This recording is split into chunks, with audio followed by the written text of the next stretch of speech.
বাংলাদেশে নয় বরং ভারতেই শান্তিরক্ষা বাহিনী পাঠানো উচিত বলে মন্তব্য করেছেন স্বরাষ্ট্র উপদেষ্টা লেফটেন্যান্ট জেনারেল অবসরপ্রাপ্ত জাহাঙ্গীর আলম চৌধুরী। বৃহস্পতিবার সকালে নারায়ণগঞ্জের রূপগঞ্জে পূর্বাচল ফায়ার সার্ভিস ও সিভিল ডিফেন্স মাল্টিপারপাস ট্রেনিং গ্রাউন্ডে আয়োজিত আন্তর্জাতিক ভলান্টিয়ার দিবসে উদ্বোধন অনুষ্ঠানে তিনি একথা বলেন।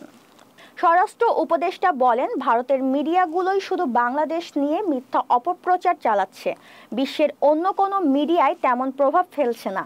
তাই বাংলাদেশে নয় বরং ভারতেই শান্তিরক্ষী বাহিনী পাঠানো উচিত বলে মন্তব্য করেছেন স্বরাষ্ট্র উপদেষ্টা।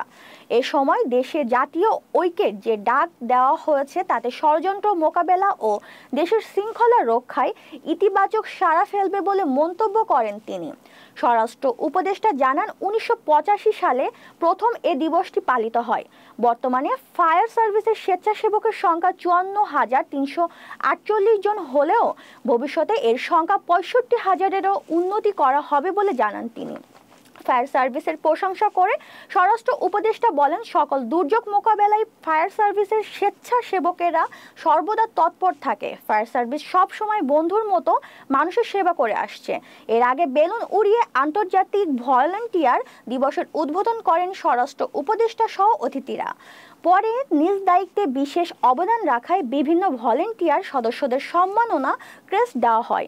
অনুষ্ঠানে অন্যান্যের মধ্যে বক্তব্য রাখেন ফায়ার সার্ভিসের মহাপরিচালক ব্রিগেডিয়ার জেনারেল মোহাম্মদ জাহেদ কামাল।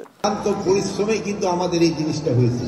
তারা শুধু এই অগাস্টে নয়, এরা কিন্তু প্রতিটা সময় যেখানে কোনো ধরনের দুর্ঘটনা হয়, এটা অগ্নি দুর্ঘটনা হোক বা অন্যান্য যে কোনো দুর্ঘটনায়, তারা কিন্তু সব সময় আগে আসে।